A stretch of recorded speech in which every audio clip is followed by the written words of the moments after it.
nessa noite de alegria, de tanta celebração, com tantas coisas lindas acontecendo, a gente vai continuar em uma série de mensagens. Essa é a terceira semana dessa série de mensagens, Eu Amo a Igreja. A gente já tem falado aí, nessas últimas 2 semanas, o pastor Luiz até pregou semana passada, que foi ali, né, na semana do Dia dos Pais, falando sobre a figura da paternidade, do pai, e como isso representa o plano, o propósito inicial do Senhor Deus. E hoje nós vamos continuar falando sobre o papel da igreja, demonstrando esse plano inicial do propósito de Deus. E deixa eu falar, amados, para mim é uma alegria muito grande pregar essa mensagem, Eu Amo a Igreja, porque isso aqui é uma verdade para mim. Eu posso falar de boca cheia, eu amo a igreja. Irmãos, eu amo a igreja de Cristo, eu amo a igreja local, eu amo essa igreja, eu posso falar, eu amo cada metro quadrado dessa igreja. Quando eu falo que eu amo cada metro quadrado dessa igreja, eu falo de uma maneira muito até literal. Eu me lembro muito bem, há muitos anos atrás, quando a gente teve aqui na igreja toda uma campanha para construção desse mezanino. E aí na época, quem estava aqui na época que foi construído o mezanino aqui atrás? Quem estava aqui nessa época? Olha só os velhos de igreja aí, ó. E aí teve uma campanha do metro quadrado para a gente ofertar, e você tinha um alvo de oferta ali para você dar uma oferta para ajudar a construir 1 metro quadrado. Eu era adolescente, eu já trabalhava, eu ganhava Vale Transporte. Quem aqui é da época do Vale Transporte, que era tipo uma ficha aqui em Curitiba? Tamo velho, né?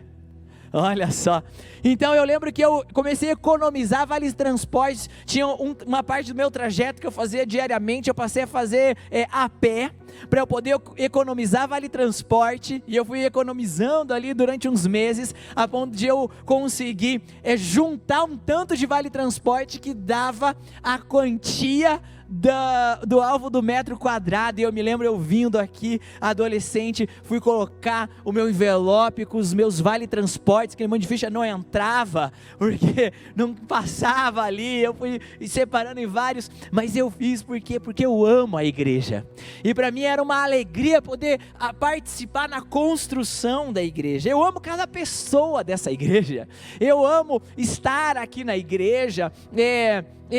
Se me deixasse, eu vivia, eu dormia aqui na igreja.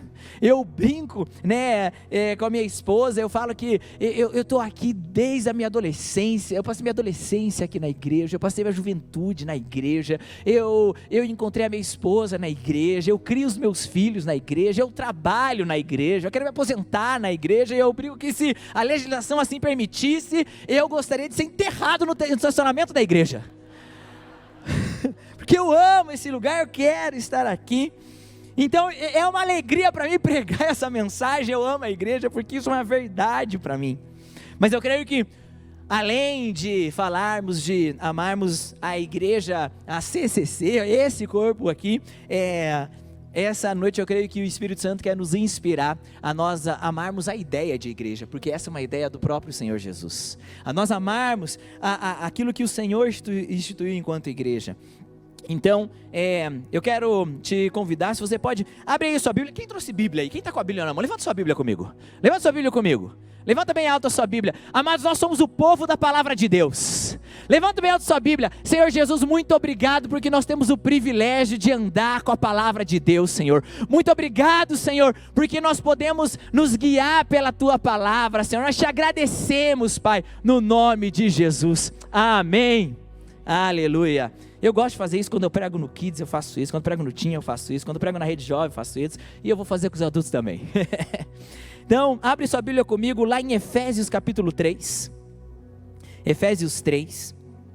A gente vai ler os versículos de 1 a 6. Pode abrir aí Efésios 3, de 1 a 6, que fala o seguinte: Por esta causa eu, Paulo, o prisioneiro de Cristo Jesus, por amor de vós, gentios, se é que tendes ouvido a respeito da dispensação da graça de Deus, a mim confiada para vós, Pois, segundo uma revelação, me foi dado conhecer o mistério, conforme escrevi há pouco, resumidamente, pelo qual, quando lerdes, podeis compreender o meu discernimento no mistério de Cristo, o qual em outras gerações não foi dado a conhecer aos filhos dos homens, como agora foi revelado aos seus santos apóstolos e profetas no Espírito, a saber, que os gentios são cordeiros, membros do mesmo corpo e coparticipantes da promessa em Cristo Jesus por meio do Evangelho, do qual fui constituído ministro conforme o dom da graça de Deus em mim concedida, segundo a força operante do seu poder.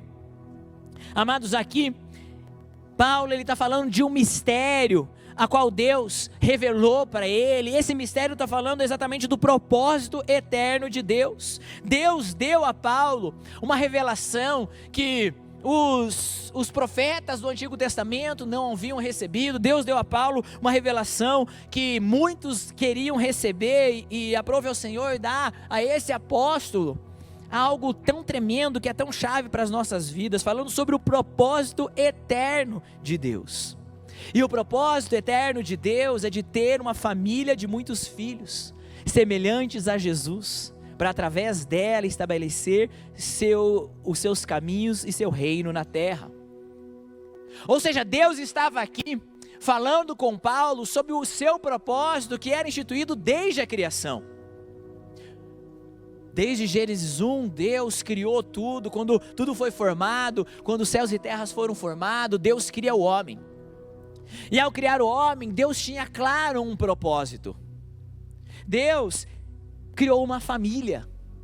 Deus criou uma família que o revelaria aqui na terra. Deus cria o homem, cria Adão, cria Eva e fala: estou criando, vamos criar a nossa imagem, a nossa semelhança. Deus cria filhos com quem ele tem relacionamento. E a gente vê que Deus vinha todos os dias ter relacionamento com o homem no jardim. Deus institui um mandamento ali, uma ordenança para o homem na criação. Ele fala: ide, multiplicai, dominai sobre os animais da terra, sobre as aves do céu. E Deus então, na criação, foi criando o homem e revelando o seu propósito na criação. A gente vem de Gênesis, então você conhece toda a história da queda, e Deus vem em todo um processo de restauração, e Ele faz a restauração do seu propósito através da obra da cruz em Jesus, e agora essa restauração do seu propósito é revelada na igreja. Então o Senhor está aqui, esse é o mistério que Paulo está compartilhando no texto bíblico. É que Deus está revelando o seu propósito através da igreja. Irmãos, muitas vezes nós temos informações do texto bíblico, informações daquilo que ouvimos na igreja, informações daquilo que nos foi ensinado, mas eu creio que Deus ele quer que a gente dê passos mais profundos, que a gente saia da simples informação para entrar num ambiente de revelação. E é isso que Paulo está vivendo aqui. Todos tinham as mesmas informações, mas a Paulo está sendo concedido uma revelação de Deus. E eu creio que esse domingo à noite é um domingo de revelação, porque talvez tenha irmãos aqui que você já tem muitas informações em relação ao que é ser igreja. Talvez é a sua primeira vez aqui, mas você já recebeu muitas informações sobre o que é uma igreja. Talvez você está aqui há anos, e até agora, no seu coração, você não teve uma revelação verdadeira e genuína do que é ser uma família de filhos que cumpre um propósito em Cristo. Essa noite a minha oração é para que o Senhor Jesus nos leve a uma revelação que vem do céu. Algo que só pode ser dado através do Espírito Santo, algo que vai nos levar a viver o plano completo de Deus, o plano completo de Deus. Deus, Ele quer revelar o seu plano completo através da igreja. E como que Ele vai revelar um plano completo através da igreja, sendo que talvez nós somos pessoas tão imperfeitas. Irmãos, se Deus, na criação, Ele criou o homem, e Ele criou o homem feito à sua imagem e semelhança. Agora, se eu creio nesse conceito, que Deus criou o homem à sua imagem e semelhança, mas, afinal de contas, qual de nós é a imagem e semelhança de Deus? Sou eu? Mas eu sou diferente do pastor Osmar. E o pastor Osmar, ele é diferente do Aloir. E o Aloir é diferente do André. O André é diferente de cada um de nós aqui. Nós somos tão diferentes, e como cada um de nós pode ser feito à imagem e semelhança de Deus, ao mesmo tempo que somos tão diferentes uns dos outros. Eu creio que o Senhor, Ele é tão lindo, tão maravilhoso e tão complexo, que Ele é como um grande mosaico, que leva a imagem de 7 bilhões de pessoas, que juntas, conectadas, unidas em unidade, formam a revelação de quem Ele é. Portanto, para compreendermos o propósito de Deus, nós não podemos olhar para apenas uma parte, porque se eu me atento a apenas um pedacinho, apenas uma parte, a minha visão estará extremamente limitada. Se eu olhar apenas para um quadradinho, talvez eu olharei para uma pessoa a qual é imperfeita, uma pessoa a qual tem falhas, tem deformações no seu caráter que ainda estão em processo de transformação. E muitas vezes a gente vê pessoas que se viram decepcionadas com a igreja, porque foram feridas por um membro. Porém elas não entenderam que aquele membro é parte de um grande mosaico, e que talvez aquele membro ainda tenha coisas feias nele, porém aquele membro inserido no corpo e parte do mosaico todo, é parte integrante e total da revelação de quem Deus é. Talvez você está sentado aí, e você olha para você e você fala: pastor, eu tenho uma vida tão indigna, como que eu serei chamado imagem e semelhança de Deus? Porque eu e aqueles que estão ao meu lado, próximos de mim, conhecem os meus defeitos. Sabe por quê? Talvez sozinho, separado, com a luz e a lanterna somente em você, você não consiga resplandecer nada de bom. Mas quando conectado como parte de todo o mosaico, você ainda com as suas imperfeições é chamado para apresentar uma linda imagem de quem é Cristo. E é essa imagem ampla que eu e você precisamos ter. Nós precisamos olhar com uma perspectiva maior, uma perspectiva celestial. Efésios 2:6 nos ensina: Deus nos ressuscitou com Cristo e com Ele nos fez assentar nos lugares celestiais em Cristo Jesus. Portanto, amados, essa noite eu e você somos convidados a tirar os nossos olhos da nossa perspectiva terrena, da nossa perspectiva mundana. Nós precisamos tirar o nosso olhar da igreja, da nossa perspectiva dos nossos traumas, das nossas experiências ruins, das nossas decepções, das nossas frustrações. Hoje o Senhor Jesus te convida a vir para uma perspectiva celestial. Hoje Ele estende a mão e te convida para que você possa olhar o quadro de uma forma mais ampla. Hoje o Senhor está me convidando a eu poder ter uma visão mais do alto, e essa visão mais do alto talvez vai me ajudar a entender e enxergar algo que até agora eu não tinha conseguido ver. Que a igreja faz parte do plano de Deus para a restauração do seu plano original. Plano original qual a gente vem trabalhando nas últimas semanas aqui nessa série. Alguns desejos que Deus tem e expressa de imprimir em seus filhos. Um desejo de reprodução, um desejo de multiplicação, um desejo de reprodução de ministério, um desejo de relacionamento, um desejo de uma noiva para seu filho. Essas mesmas características Ele deseja imprimir na igreja de Cristo. A igreja é o instrumento final de Deus, e Ele vai usar a igreja como esse instrumento para revelar o seu plano original nessa terra. Essa noite Deus está nos convocando para dizer um sim para esse chamado de falar: eu quero revelar, expressar quem é Jesus. Irmãos, Ontem eu estava pregando no Encontro com Deus do Tim, a mensagem da cruz. E cada vez que eu prego essa mensagem, ela me quebra tanto, ela mexe tanto comigo. Eu sempre saio de lá dizendo: Senhor, eu me comprometo a pregar quem é Jesus, porque Jesus, Ele entregou a vida dele na cruz para me salvar, para me dar uma nova perspectiva, para me dar um futuro e uma esperança. Ele é digno que eu aplique a minha vida em expressar quem Ele é. Amados, quando eu me conecto à igreja para expressar quem é Cristo, eu não faço isso pela igreja, eu faço isso por Cristo.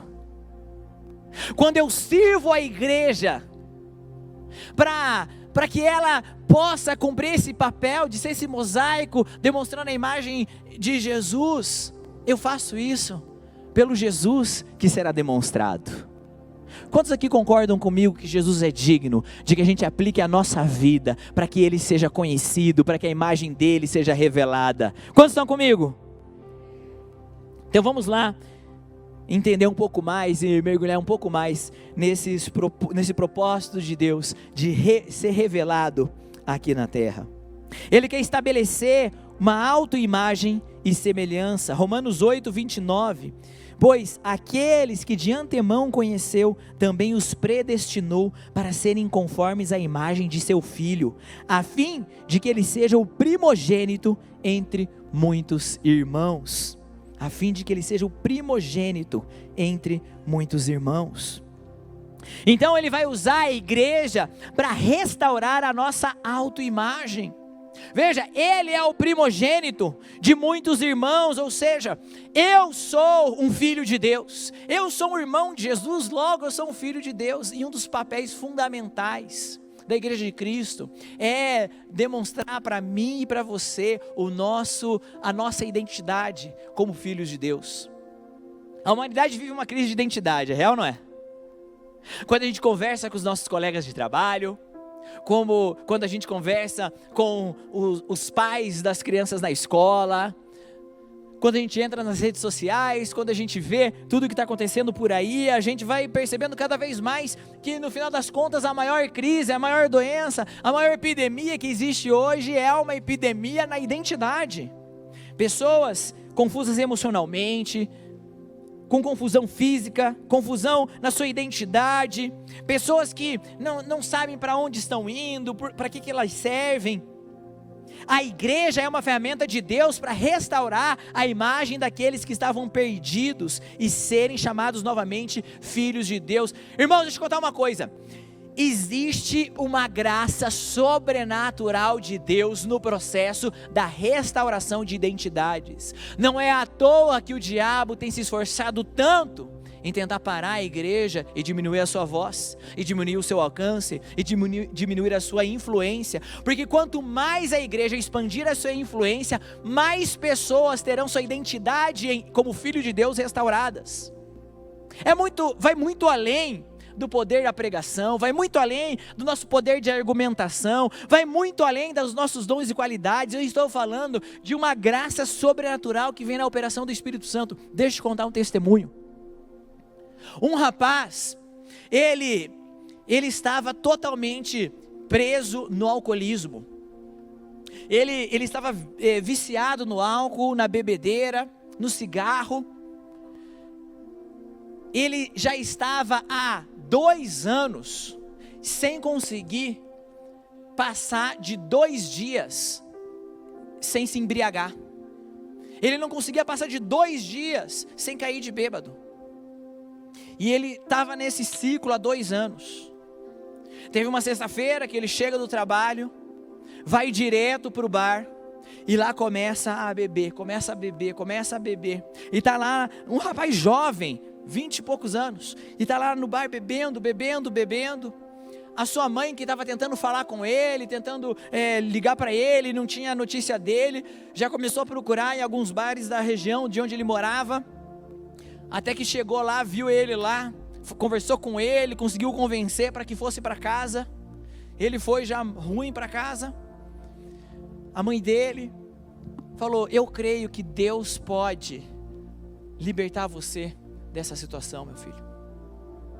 Passa um tempo, no meio ali da noite, ele abre o celular, entra no Instagram, ele vê um post de um outro jovem falando: hoje eu vou passar a madrugada na minha igreja numa vigília.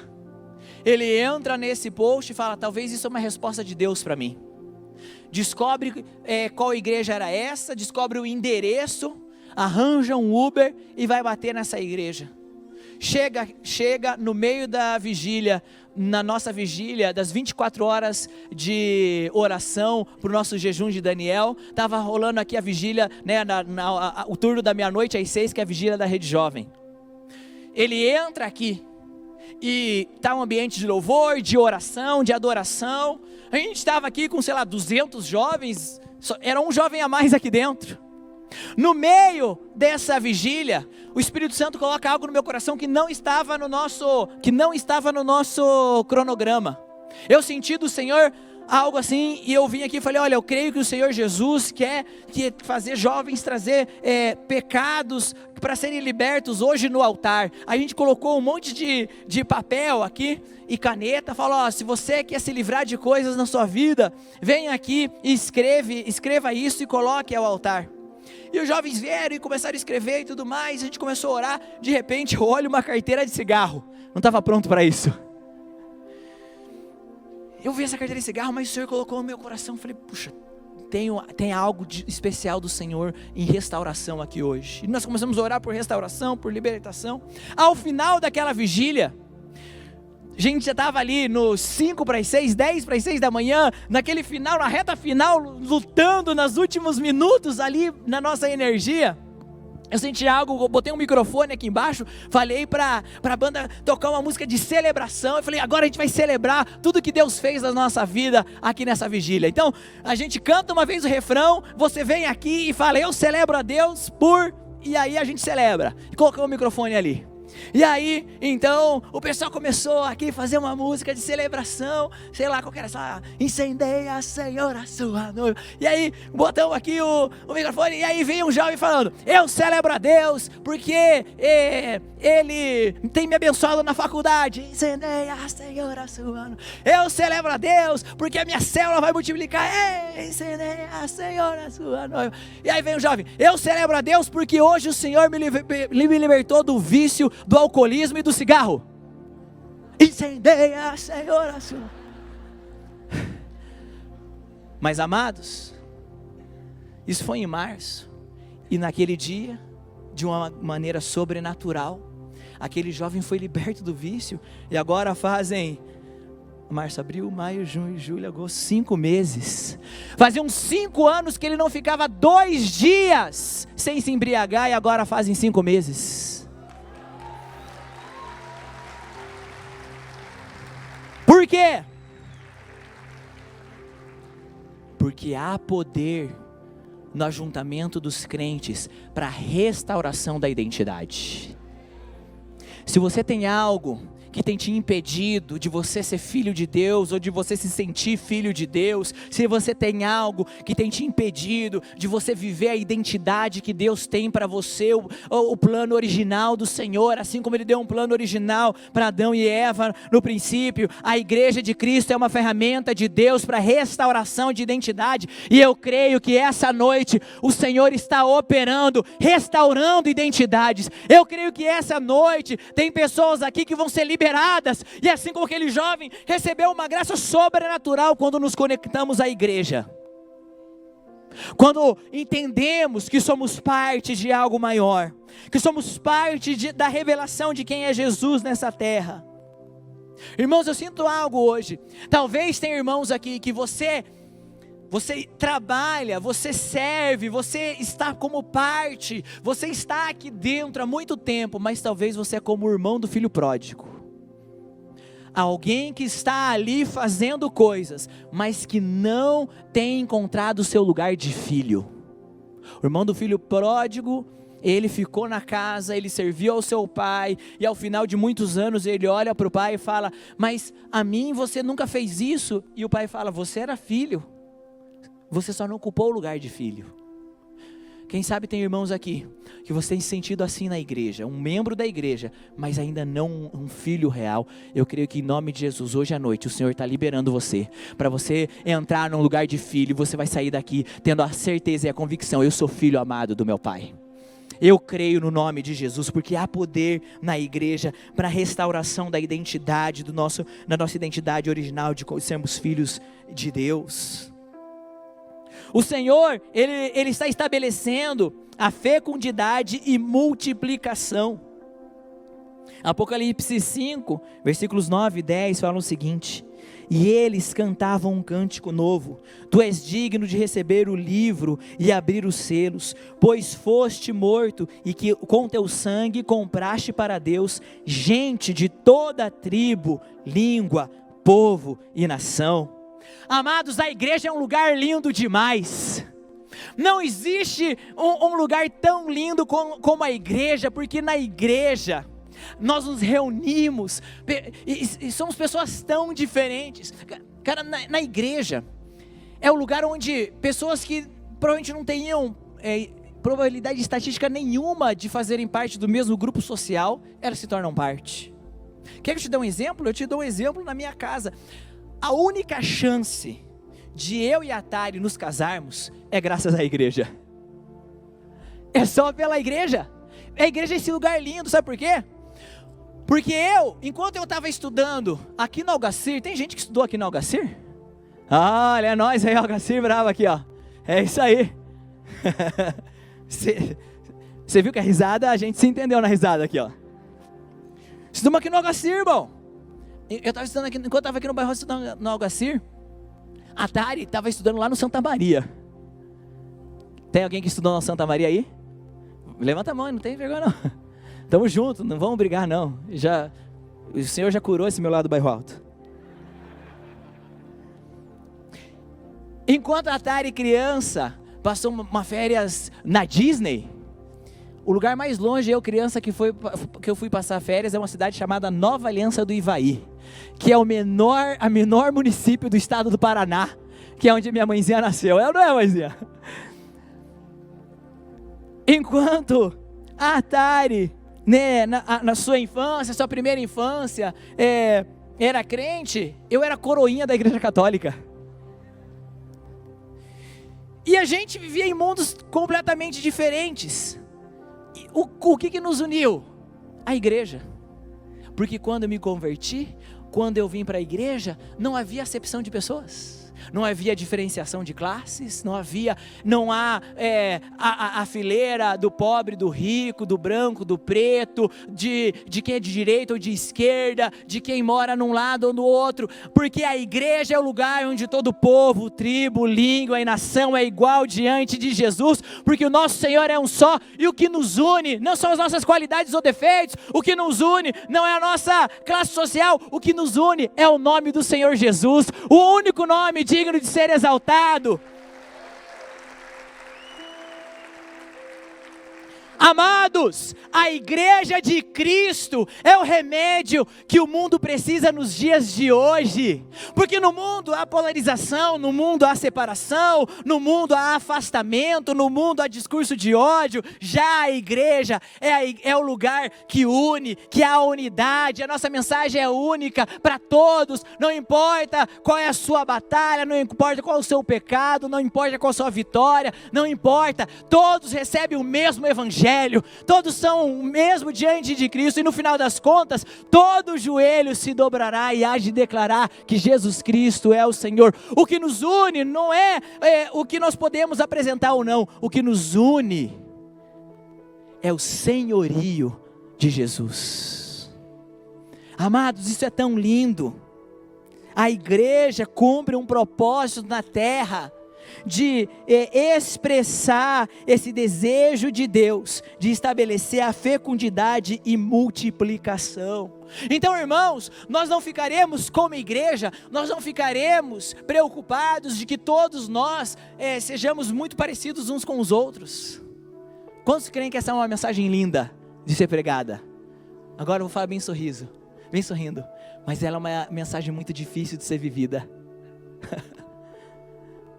Porque é uma mensagem verdadeira e tão linda, até estar na minha célula uma pessoa que pensa tão diferente de mim, uma pessoa que vota diferente de mim, uma pessoa que tem um trejeito o qual me incomoda. E aí, nesse momento em que eu sou confrontado, nesse momento em que eu sou esticado a ter que sair da minha zona de conforto, eu preciso andar não no meu sentimento, mas eu preciso andar na verdade da palavra de Deus. Irmãos, quando os meus sentimentos não são suficientes, eu escolho me apoiar nas verdades da palavra. Eu não sinto que eu quero fazer isso, mas a palavra de Deus me ordena a receber essa pessoa, por isso eu receberei, por isso eu a incluirei no corpo, por isso eu pregarei o mesmo evangelho. Nós não vamos deixar de pregar o evangelho para alguém de acordo com a situação, e nós não vamos pregar um outro evangelho para alguém de acordo com a situação. O evangelho é o mesmo, a palavra é a mesma, porque isso é ser igreja de Cristo. Nós estamos ligados pelo senhorio de Jesus e Ele é a palavra. Estamos juntos? O primeiro amém foi mais forte que o segundo, mas eu estou entendendo. Deus quer usar a igreja, Jesus quer usar a igreja para estabelecer ministério. Ele vai usar a igreja para governar, reinar por toda a eternidade. Apocalipse 5:10 nos ensina: tu os constituíste reino e sacerdotes para nosso Deus, e eles reinarão sobre a terra. Irmãos, é aqui na igreja que a gente encontra propósito. Eu já conheci tanta gente que tinha tanto, ainda assim estava tão perdida. Eu já vi tanta gente que dominava sobre tantas coisas, ainda assim se sentia tão vazia. Já conheci tantas pessoas que possuíam tão pouco, com um senso de propósito tão grande. Tantas pessoas que foram salvas e após serem salvas, não só encontraram a resposta para a sua eternidade, mas encontraram a resposta para os seus dias aqui na terra. Preste atenção nisso. Jesus nos oferece a salvação através da obra da cruz. E através da obra da cruz de Cristo, nós encontramos a nossa certeza da vida eterna. Mas é através da igreja, da unidade, de eu me conectar e servir a igreja, que eu vou encontrar o propósito para os meus dias nessa terra. Irmãos, você não está aqui apenas para encontrar alegria e completude nos dias da eternidade. O Senhor te conectou numa igreja local para que os seus dias aqui nessa terra tenham sentido, tem um propósito. Todos nós temos dentro algo que nos leva a procurar uma resposta. Todos nós temos, todas as culturas têm. Se você vai em todas as culturas, mesmo nas tribos mais afastadas, que nunca tiveram contato com a cultura cristã, você vai chegar lá e as pessoas estão procurando por propósito. E quando uma pessoa dessa que nunca ouviu falar de Cristo ou da igreja encontra o evangelho, elas não apenas se alegram pela vida eterna que receberão, mas elas se sentem completas em ganhar um propósito nessa terra. Talvez você está aqui e você tem sentido os seus dias vazios. Quem sabe um dia é igual ao outro, você não tem ânimo para acordar. Eu falo que a síndrome das últimas notícias do Fantástico. Porque você, à noite, no domingo à noite, está lá passando o Fantástico, quando chega lá, últimas notícias do Fantástico, você fala, vou ter que dormir e vai chegar segunda-feira. E a segunda-feira não me traz nada de bom, eu não tenho nada para o que acordar, não tenho nada que me anima ou me motiva, porque os dias são maus, um dia depois do outro. Mas depois você conecta na igreja, e você começa a perceber que Deus te criou com um propósito, e a sua vida tem algo que Deus depositou, que vai fazer a diferença na vida de outra pessoa. Talvez, eu sinto que essa parte da mensagem é para alguém aqui hoje. Talvez você enfrentou dias terríveis na sua vida, e até aqui você não conseguia compreender por que esses dias terríveis aconteceram em você, quem sabe você até se ressentiu com Deus, por Ele ter permitido você viver esses dias terríveis. Ao se conectar na igreja, logo você vai descobrir que aqueles seus dias terríveis têm um propósito para servir de cura para alguém, um propósito para apontar para a esperança de restauração, um propósito para demonstrar para alguém que está a ponto de desistir, que existe um caminho para restauração. Eu creio que não é uma coincidência que hoje nós já ouvimos aqui 3 testemunhos de pessoas que passaram por dias tão maus, e mesmo nos seus dias maus, eles conseguiram encontrar propósito.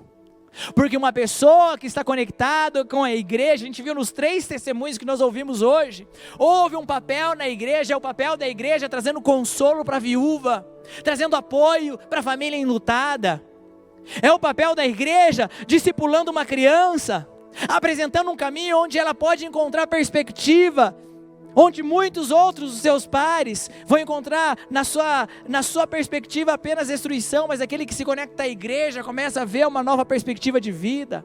É propósito para adolescente que está enferma, mas encontra na oração dos membros da igreja a graça de Deus para sua restauração física. Há propósito em ser igreja, há propósito em cada coisa que você faz. Quando você se conecta numa célula e você recebe alguém com um lanche, talvez aquele chá que você preparou na semana que estava bem frio ali, você preparou um chá para receber o pessoal da sua célula, e quem sabe aquele chá foi a expressão de Deus para uma pessoa que estava tendo um dia tão difícil, tão complicado, e ela sentou naquele sofá, ela pegou aquela xícara com aquele chá quente, e aquilo começou a aquecer, não apenas aquecê-la do frio, mas aquecer o seu coração para uma esperança de que o dia podia melhorar, e a preparou para receber a palavra de Deus. Irmãos, quando nós nos conectamos na igreja local, nós precisamos fazer a seguinte pergunta: qual é o meu propósito para servir essa comunidade local? Ser parte de uma igreja, a gente falou, é um propósito, é revelar na terra o propósito de Deus de criar família. Quando eu sou família, eu tenho uma atitude muito diferente do que quando eu sou um hóspede. Às vezes eu vou à igreja com a postura de hóspede. Como que eu serei servido hoje? Eu vou ir reclamar, porque onde já se viu o som cair por 2 minutos? Inadmissível isso. Vou fazer uma reclamação formal. Porque quando eu sou um hóspede, eu chego no hotel, se a cama está mal arrumada, eu reclamo da cama mal arrumada. Se eu sou um hóspede e eu vou jantar e o prato e o talher está mal limpo, eu peço para que o garçom venha e troque. Mas Deus não nos convida para irmos para a igreja com uma postura, um coração de hóspedes, mas sim de membros de uma família.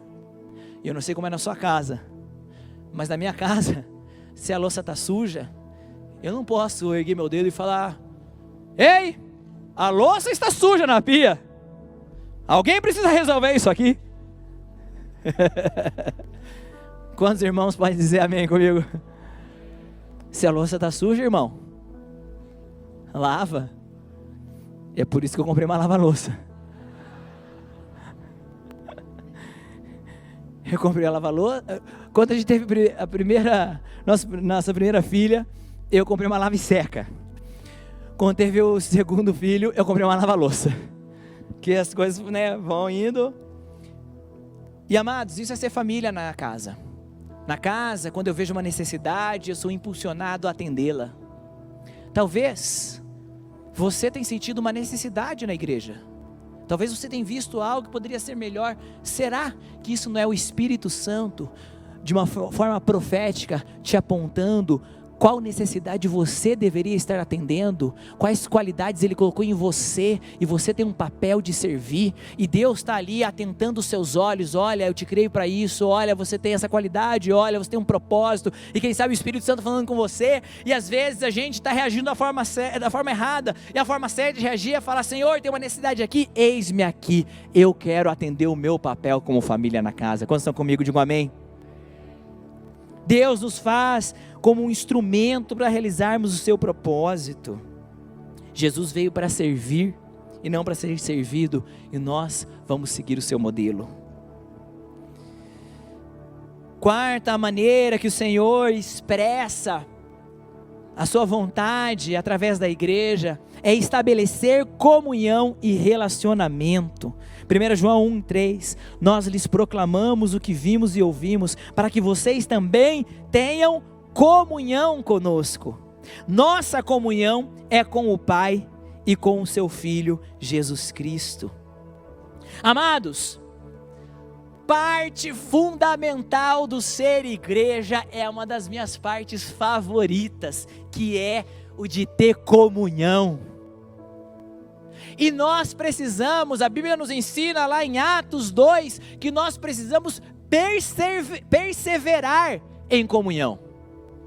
Se nós precisamos perseverar em comunhão, significa que é algo que muitas vezes não vai acontecer naturalmente. Por quê? Porque nós não precisamos perseverar naquilo que é fácil para nós. A gente já precisa de perseverança para aquilo que nos exige, para aquilo que é difícil, para aquilo que nos tira da nossa zona de conforto. E a comunhão na igreja é motivo de perseverança, porque Deus, Ele é um Deus relacional. Deus criou o homem, vamos para Gênesis novamente. Deus criou o homem para quê? Para ter comunhão com o homem, para ter comunhão com essa família a qual Ele instituiu. E a igreja agora precisa ser uma expressão dessa comunhão. Amados, eu não quero ser aquele crente que é espiritual demais para ter comunhão. Traduzindo agora numa frase que não é tão bonitinha e instagramável: amados, a gente não pode ser chato, porque às vezes a gente é chato demais, a gente é espiritual demais, a gente é santo demais para ser amigo, para ser divertido, para dar tempo de comunhão. Deixa eu dar um exemplo. Agora à tarde, eu vim aqui agora à tarde direto para o culto de um casamento. Acabei de casar 2 jovens ali, o Rafael e a Larissa. E eles estavam ali fazendo os votos deles. E nos votos deles, diante de Deus, eles estavam ali contando parte da história deles. E eles falando, tudo começou ali há 3 anos atrás, na primeira edição das Olimpíadas da Rede Jovem. E foi ali que a gente se encontrou e tudo mais. Sabe que o Rafael foi conhecido nas Olimpíadas da Rede Jovem? Ele foi conhecido porque ele foi o campeão, ele levou medalha de ouro na grande competição de aviãozinho de papel. A gente tem nas Olimpíadas da Rede Jovem, tem competição de aviãozinho de papel. Aí o irmão pode chegar, o irmão super espiritual pode chegar para mim e falar, pastor, por que que na igreja está tendo competição de aviãozinho de papel? Onde está a base bíblica e teológica para a gente permitir dentro da igreja uma competição de aviãozinho de papel? Eu falo, Atos 2, perseverar na comunhão.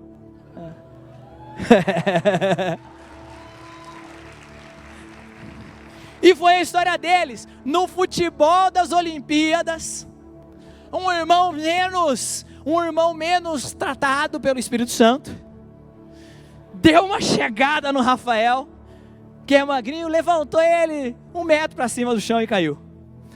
Pia começou a passar mal, eu de juiz ali apitando, meu Deus, vi que ele estava machucado mesmo. Tem alguém aí, sei lá, enfermeiro, alguma coisa, fisioterapeuta? Vem a Larissa com os seus cabelos, atende ele. Ele caiu no chão com dor, ela tentando atender, aconteceu uma conexão de olhar, se casaram hoje. Graças ao perseverar em comunhão, graças ao irmão não tratado.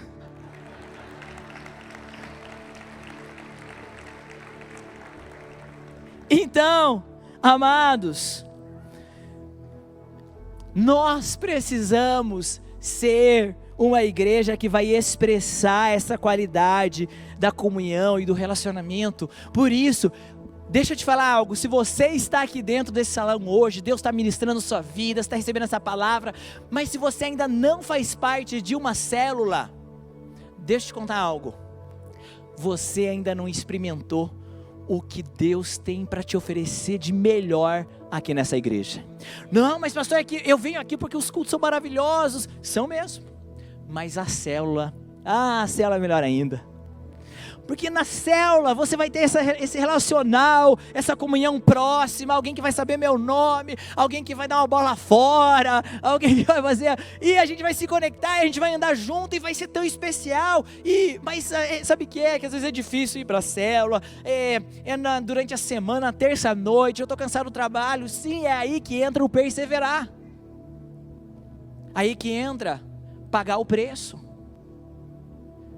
Irmãos, quantos aqui gostariam de você ser chamado para andar, para ser um discípulo pessoal de Jesus? Quantos aqui gostariam? Quem gostaria de ver Jesus olhando nos seus olhos e falando uma revelação do seu propósito, igual ele fez para Simão, dizendo assim: você agora será pescador de homens? Quem gostaria de ouvir isso? Agora, no mesmo texto, na mesma frase, o Senhor Jesus fala o seguinte, ele fala: sigam-me e eu vos tornarei pescadores de homens. E o texto continua: eles, deixando as suas redes para trás, o seguiram. Os melhores relacionamentos vão exigir de nós na mesma medida em que vão nos dar. Às vezes, eu me conecto com a igreja pensando apenas naquilo que eu tenho a receber, mas perseverar na comunhão expressa que eu precisarei também investir em relacionamentos. E eu precisarei abrir mão, eu precisarei dar, eu precisarei pagar um preço. Mas isso é lindo, porque nos leva a experimentar algo mais profundo no Senhor.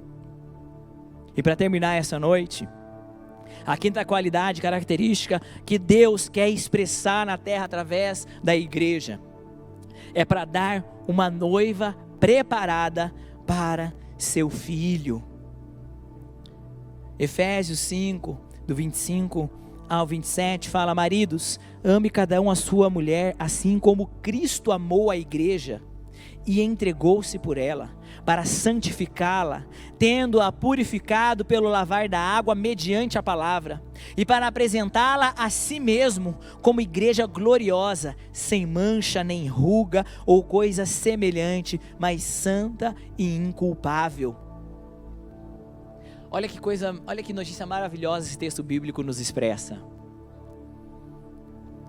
Nós sabemos que a igreja é a noiva de Cristo. Nós sabemos que a igreja será apresentada como a noiva do Senhor. Agora, o que nós aprendemos é, quando eu me torno parte conectada da igreja, quando eu decido ser parte viva da igreja, eu me disponibilizo para a obra de Jesus redentora, porque Ele mesmo está preparando a sua noiva. Amados, como uma pessoa pode ter uma mudança de vida?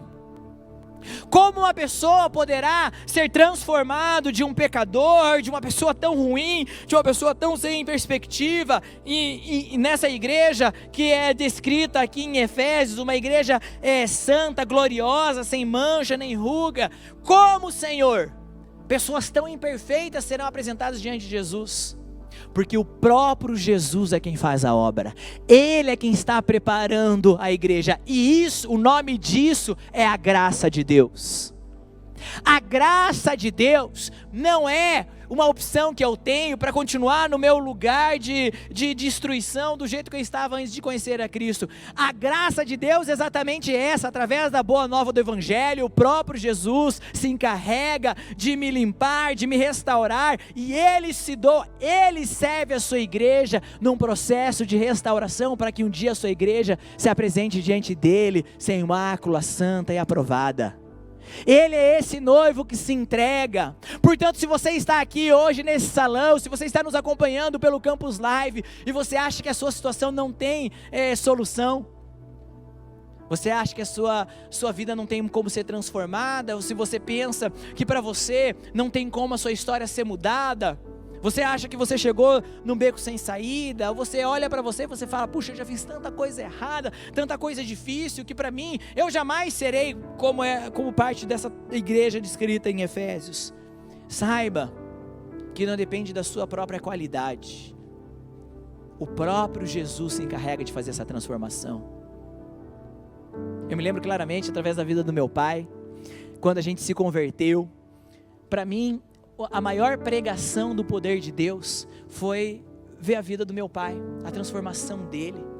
Eu trabalhava com ele todos os dias, então eu tinha um pai, eu tive um pai até o dia que a gente se converteu, e eu passei a ter um outro pai, um pai que foi livre do álcool, foi livre do cigarro, que foi livre da ira, que foi livre de tantas coisas, e eu pude ver a obra do Senhor restaurando a igreja na vida do meu próprio pai.